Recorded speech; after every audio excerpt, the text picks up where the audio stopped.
from Faraday first law, whenever a current carrying conductor is placed in a varying magnetic field, EMF is induced.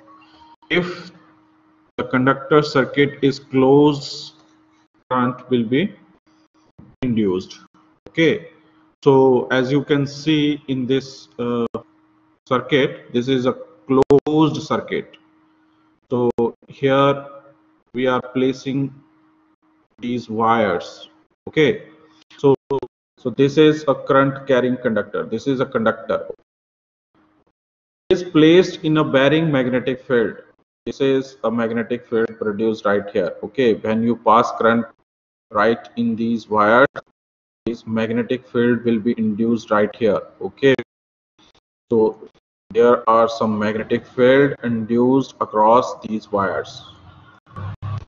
So what happened after that? EMF is induced.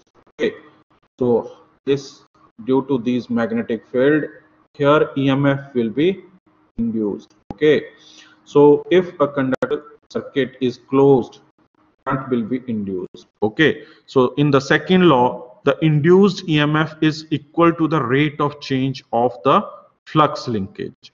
So if your number of windings are in equal proportions, then the total flux generated from the primary side is equal toward the secondary side. Okay, so the induced EMF in the primary and secondary winding depend upon the rate of change of the flux linkage. So that's why we have represented this equation as d phi by dt. So this d by dt means rate of change of flux. Phi means flux, and n is the number of turns.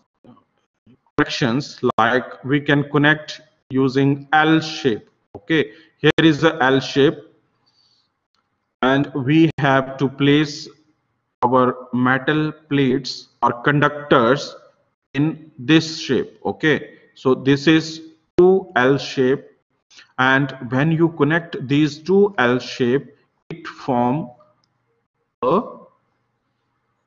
closed path. Okay, it form a closed path, and across this closed path we have to place some winding. We have to place some winding. So this is our primary side and this is our secondary side. Okay, so when you place the binding across these two ends, so this is called as a core type transformer. So how you can form? You have to connect two L-shaped metal pieces together, and these metal pieces are insulated with some materials. Like we have to place this one plate, and we have to place this another plate like this, and then we have to place this another plate like this. So all these plates are insulated with each others. Okay, so that total flux is linked with each plate. Clear? So this is our transformer. So how we can connect core type of transformer? Using L shape. So you have seen in your homes that you are using 220 volt, okay, supply voltage, AC supply voltage. But when you go to hydro project, hydro power plant, okay, when you go to hydro power plant, you will find that the voltage is very high. Voltage is very high voltage over there. So for transmission, you need high voltage. Okay, let's suppose that we are in Chandigarh. We are in Chandigarh and hydro power project in Himachal Pradesh. So the transmission from Himachal Pradesh to Chandigarh need a high voltage. Okay, so here is in kilowatt, okay, or kilovolt. Okay, so kV, in term of kV we represent the this electricity in your home. You need lower voltage. Okay, so you need to step down or step up the voltage. Okay, we need to step down and step up the voltage. So when you want to use your electricity at your home, you have to step down the voltage level. Okay, so when you want to transmit to the other station, you need to step up the voltage. Okay, for the step up and step down, we need transformer. Okay, for step up the voltage and for step down the voltage, we need transformer. Okay, understand why we need transformer. Next is shell type transformer.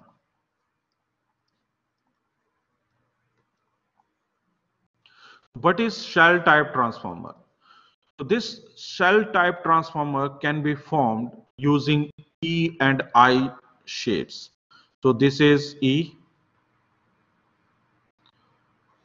and we can join this E with I. So here is I. Two shapes are there. First is E and second one is I. So when you join these two shapes, so that it will form like a shell type. So what is shell? Shell means it form two separate positions. So in first position right here, we segregate this position from this part. Okay, so you have to place one winding at one end and another winding at the one winding is placed right here. So second winding you have to place right here.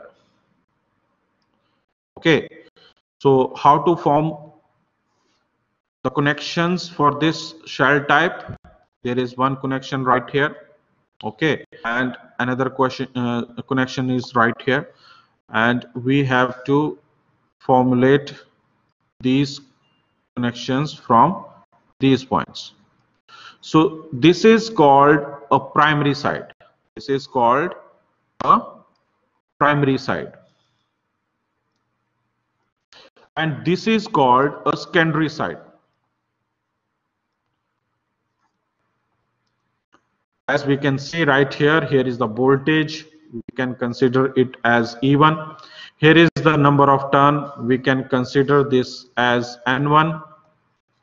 Here is the voltage E1. Okay, so in the output side, this is the voltage E2, and here is the load. Okay, so you can represent this load as N2 or this number of turn as N2 right here. Okay, so any doubt till now how to represent the notations for this? E1 is the voltage for the primary side, and N1 is the number of turn across primary side. E2 is the voltage across secondary side, and 2 is the current, this number of turns across secondary side. So how to represent this equation? So E1 directly proportional to N1. So what is about the secondary side? What is about the secondary side? E2 is directly proportional to N2.